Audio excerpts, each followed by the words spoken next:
क्या आप हेल्दी रहना चाहते हैं? क्या आप बीमारी से बचाव चाहते हैं? क्या आप डॉक्टर की क्लिनिक के आगे लगी हुई लंबी लाइन से बचना चाहते हैं? क्या आप हॉस्पिटल के चक्कर से बचना चाहते हैं? और क्या आप अननेसेसरी मेडिकल एक्सपेंडिचर से बचना चाहते हैं? इन सभी सवालों का जवाब अगर हाँ है तो आप सही जगह पर आए।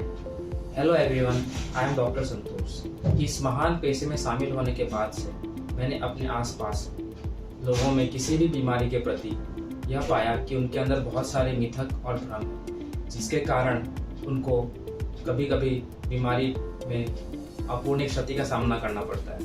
वो गलत निर्णय ले लेते हैं जिनके कारण उनको बहुत कष्ट होता है। बीमार होना या बीमार पड़ना यह जीवन की एक सच्चाई है, मानव स्थिति का एक हिस्सा है। हर आदमी कभी ना कभी अपने जीवन में बीमार पड़ता है। फिर हम बीमार पड़ने पर क्यों घबरा जाते हैं, परेशान हो जाते हैं और डर जाते हैं? इसका एक ही कारण है, मेडिकल इलिटरेसी, यानी मेडिकल साक्षरता का ना होना और बीमारी के प्रति भ्रम या मिथ्या। मेडिकल लिटरेसी या मेडिकल साक्षरता क्या है? किसी भी रोग और लक्षण के विषय में सही जानकारी का होना ही मेडिकल लिटरेसी कहलाता है। अपने जीवन को स्वस्थ रखने के लिए अपनाए गए डूज एंड डोंट्स को ही मेडिकल साक्षरता कहा जाता है। मेडिकली साक्षर होकर हम अपने आप को स्वस्थ रख सकते हैं। मेडिकल लिटरेसी क्यों जरूरी है या मेडिकल साक्षरता क्यों जरूरी है? मेडिकल साक्षरता इसलिए जरूरी है कि जब हम रोगों के विषय में सही जानकारी रखेंगे या हम सही जानकार बनेंगे तो हम सही फैसला ले सकते हैं और उसके निवारण के लिए हम कोशिश कर सकते हैं। अगर आपको बीमारी की सही जानकारी होगी, सही नॉलेज रहेगी तो आप सही समय पर सही तरीके से इलाज करवा सकते हैं। यूजुअली देखा गया है कि जब इंसान बीमार पड़ता है तो वह डर जाता है, घबरा जाता है, परेशान हो जाता है और इस कारण वह किसी की बात पर तुरंत विश्वास कर लेता है और गलत कदम उठा लेता है। इसके कारण उसको बहुत सारी मुसीबतों का सामना करना पड़ता है। आइए मेडिकल लिटरेसी को एक हम उदाहरण से समझते हैं। आपने देखा होगा कि कभी भी किसी को जब स्नेक बाइट हो जाती है या सांप दंश हो जाता है तो लोग क्या करते हैं? नॉलेज के अभाव में, साक्षरता के अभाव में उस मरीज को किसी बाबा के पास तंत्र मंत्र के लिए ले जाते हैं। इससे क्या होता है कि जो अमूल्य टाइम है, जो मरीज को बचाने के लिए जो अमूल्य टाइम है वो नष्ट हो जाता है और पेशेंट की, मरीज की मृत्यु हो जाती है। अगर मान लीजिए सांप दंश जहरीला नहीं है, यूजुअली क्या देखा गया है कि स्नेक बाइट के केस में 90 से 95% जो स्नेक होते हैं वो नॉन पॉइजनस होते हैं और अगर 5 से 10% जो पॉइजनस स्नेक है उसमें भी कभी कभी वो ड्राई बाइट्स करते हैं। ड्राई बाइट्स का मतलब है कि वो उसमें जहर नहीं डालते या वेनम नहीं डालते। इससे क्या होता है कि ये चीजें खतरनाक नहीं होती और मरीज अपने आप ठीक हो जाता है। लेकिन लोग घबरा कर क्या करते हैं, उसको बाबा के पास या तंत्र मंत्र के पास या बाबा के पास तंत्र मंत्र करवाने के लिए ले जाते हैं और मरीज बच जाता है क्योंकि उसको तो जहरीले सांप ने काटा ही नहीं था। तो इस चक्कर में क्या होता है कि बाबा महान बन जाता है। तो ये सब मेडिकल साक्षरता का ही अभाव है। लेकिन अगर वही सांप जहरीला हो तो फिर उस पेशेंट की मृत्यु हो जाती है। तो इसीलिए मेडिकल साक्षरता बहुत जरूरी है ताकि हम सही समय पर सही रोकथाम कर सकें और अज्ञानता से होने वाली इन मौतों को बचा सकें, मौतों को कम कर सके या मृत्यु को कम कर सके। इस समाज में मैंने देखा है कि हर कोई डॉक्टर किसी भी बीमारी या लक्षण के बारे में आपको हर जगह से सलाह मिल जाएगी। आपको आपका पड़ोसी सलाह दे देगा, आपको आपका ड्राइवर सलाह दे देगा, आपको कोई वेंडर सलाह दे देगा, आपको सब्जी वाला सलाह दे देगा, आपको ठेले वाला सलाह देगा।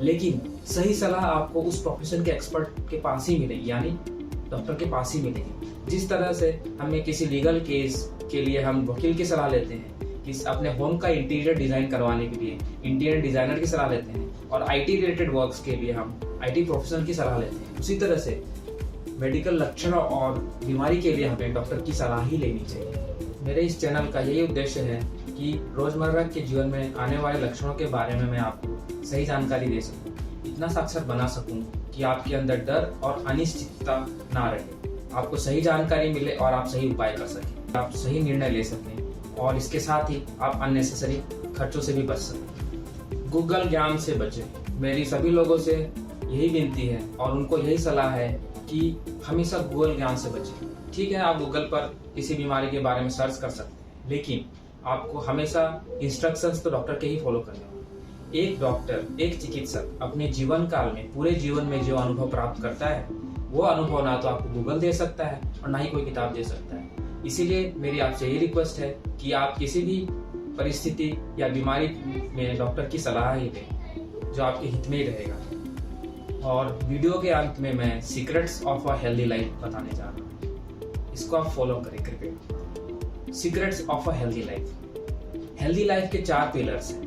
पहला हेल्दी डाइट, दूसरा एक्सरसाइज एंड योगा, तीसरा एडिक्वेट स्लीप और चौथा positive attitude. Healthy diet. Healthy diet क्या? हेल्दी डाइट का मतलब है अच्छा खाएं। अच्छा खाने से क्या मतलब है? अच्छा खाने से मतलब है आप संतुलित भोजन लें। संतुलित भोजन में पर्याप्त मात्रा में प्रोटीन, कार्बोहाइड्रेट, फैट्स और विटामिन मिनरल्स की मात्रा होनी चाहिए। साथ में ग्रीन लीफी वेजिटेबल्स, रफेज की मात्रा भी जरूरी है। प्रोसेस्ड फूड से बचें और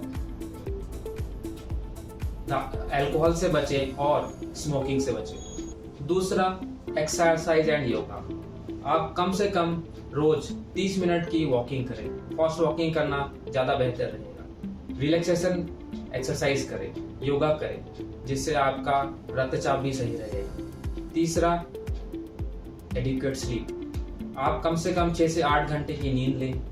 मोबाइल पे कम टाइम गुजारें और मोबाइल को दूर रखें ताकि आपकी नींद में खलल ना पड़े, क्योंकि अगर आपकी नींद पूरी नहीं होगी और आपकी नींद सही नहीं होगी तो इसका नेगेटिव इफेक्ट आपकी हेल्थ पर पड़ता है। चौथा और सबसे आखिरी है पॉजिटिव एटीट्यूड। आप हमेशा जीवन के प्रति पॉजिटिव बने रहें। कोई भी विपदा हो, कोई भी मुसीबत हो या लाइफ में जितनी भी कठिनाइयाँ आए, परेशानियाँ आए, आप हिम्मत ना हारें। इसको एक चुनौती लें, एक चुनौती के तौर पर लें।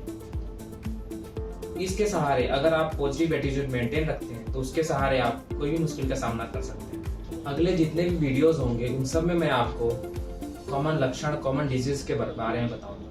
मैं जो भी बताऊंगा वो सारा एविडेंस बेस्ड मेडिसिन होगा, यानी साक्ष्य आधारित चिकित्सा। लेकिन वीडियो बनाने में देर हो सकती है क्योंकि बिजी शेड्यूल होने के कारण समय की कमी रहती है, लेकिन मैं कोशिश करूंगा कि नेक्स्ट वीडियो जल्दी ही आपके पास आए। इस वीडियो में अगर आपको कोई भी इन्फॉर्मेशन अच्छी लगी तो इस चैनल को सब्सक्राइब करें और शेयर जरूर करें। Thank you. अगले वीडियो तक आप अपना ख्याल रखें और स्वस्थ रहें। धन्यवाद।